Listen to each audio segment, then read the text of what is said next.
Today I'm going to be showing you how to cook some beans in the Instant Pot.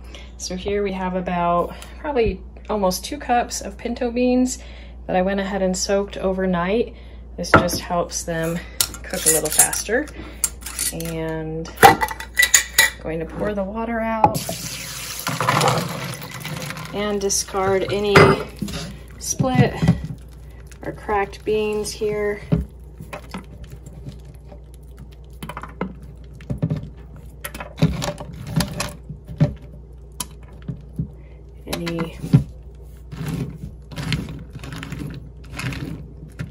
And of course you want to wash your hands before working with food.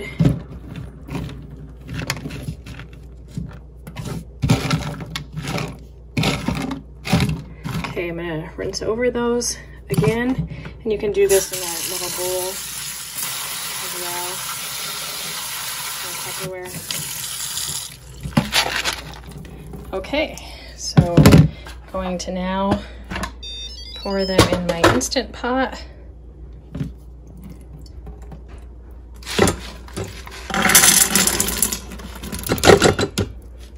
And add some water. Generally, you want to add at least double the amount of water to the beans. We were doing this in a crock pot too. So I'm going to pour in about 4 cups of water here. And of course, in a pressure cooker, you don't have to add a lot of water. And I see one more split bean I'm going to get out of there. So I'm checking my seal. Putting the lid on, locking the lid, and we're going to do manual pressure for about 30 minutes. I just like them to be done. It says you can do 25 minutes as well, but we'll go with 30. And so now that's going to come to pressure, and we'll check back in a little bit. So the beans have cooked and I've let the pressure out. And then I'm just gonna pour them back into our colander.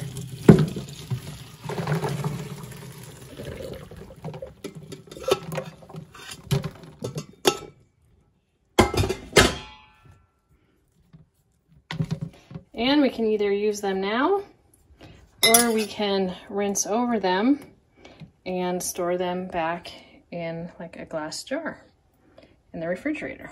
And they should keep for about 4 days. Now that my beans are cooked, I combined them with some pre-cooked rice that I warmed up, and I'm simply going to make kind of like a burrito bowl for lunch now. So we have our hands washed. I add some lettuce and some tomatoes, onion, and some cheese, and some salsa. You can put whatever toppings you would like, and you can also put that in a tortilla if you would like. So there you go.